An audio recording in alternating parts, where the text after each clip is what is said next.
આપણા મા બાપે આપણું ગમે તેટલું રૂપાળું નામ રાખ્યું હોય તેમ છતાંય એને તોડી મરોડીને સાવ બકવાસ નામથી આપણને બોલાવે, અને છતાંય આપણે એનું કશું બગાડી ના શકીએ. અને સામે આપણે પણ એમના નામ પાડ્યા હોય અને ખુલ્લે આમ એમને એ જ નામે બોલાવતા હોઈએ. આપણા મોબાઈલમાં પણ હજુ એમના નંબર એ જ નામથી સેવ હોય: છોલણ, ઢીલો, મચ્છર, બાટલી, મીણિયો, ડટ્ટી, ગેંડો અને એવા તો કેટલાય નામ. પણ તમારા મોબાઈલમાં આવા નામથી કોઈ નંબર સેવ છે ખરા? અને જો હોય તો તમે નસીબદાર છો, કેમ કે એ બધા આપણા દોસ્ત છે. આજે ઓગસ્ટનો પહેલો રવિવાર, એટલે કે ફ્રેન્ડશિપ ડે. તમે દુનિયામાં ગમે તેટલા મોટા હોદ્દા પર પહોંચ્યા હો કે ગમે તેટલી મોટી ઉંમરે પહોંચ્યા હો, તેમ છતાં આજે પણ તમને તું તારી કરીને જે બોલાવી શકે ને, તે ફક્ત મિત્રો જ હોય છે. મિત્રો આપણા માટે ઓક્સિજન જેવા હોય છે. આપણામાંના બાળકને હંમેશા જીવતું રાખવાની તાકાત આપણા મિત્રોમાં હોય છે. મિત્રો આપણા ઘડપણને અટકાવી શકે છે અને આપણી યુવાનીને ટકાવી શકે છે. મિત્રો એ છે જેના ખભે આપણા દુઃખ, દર્દ અને ચિંતા વિસામો લેતા હોય છે. મિત્રતાની પરિભાષામાં હું અને તું મટીને સઘળું આપણું રચાતું અને ચર્ચાતું હોય છે.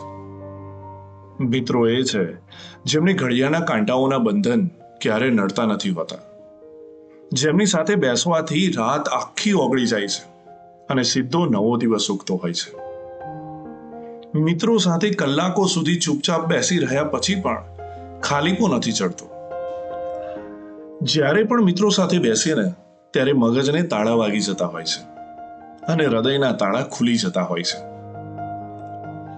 આ લોકો સાથે દલીલ કરતા પહેલા કશું વિચારવું જ ના પડે, અને વિચારીને દલીલ કરવા જાઓ તો એનો કશોય અર્થ ના રહે. આ લોકો એવા પ્રાણીઓ છે જે અડધી રાતે પણ આપણને ફોન કરીને મળવા બોલાવી શકે છે.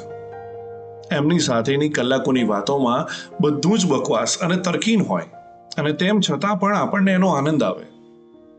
એમનાથી કશુંક છુપાવીએ તો પણ તકલીફ, અને ના છુપાવીએ તો પણ તકલીફ.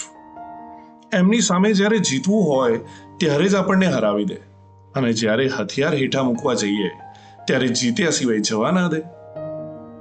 કશાય વાંક વગર મોઢા પર ગાઢ ચોપડાવી દે, અને છતાંય આપણને એનું જરાય ખોટું ના લાગે.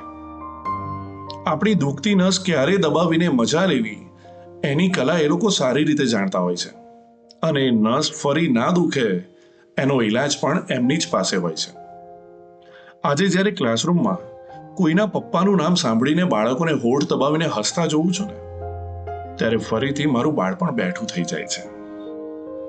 એ વાંક વગરનો માર, એ સાવ નિર્દોષ ગાળ, એ ખુલ્લું ખુલ્લું હસવું, એ જગ્યા માટે ખસવું, એ તોછડાઈની બોલી, એ રમતની રંગોળી, આ બધું આપણને એમની યાદ અપાવે છે. આ બધું જ્યારે આપણે યાદ કરીએ છીએ ને, ત્યારે આપણો ફ્રેન્ડશિપ ડે ખાસ બની જાય છે. Happy friendship day. અને હા, તમે તમારા દોસ્તોને કયા નામથી બોલાવતા હતા?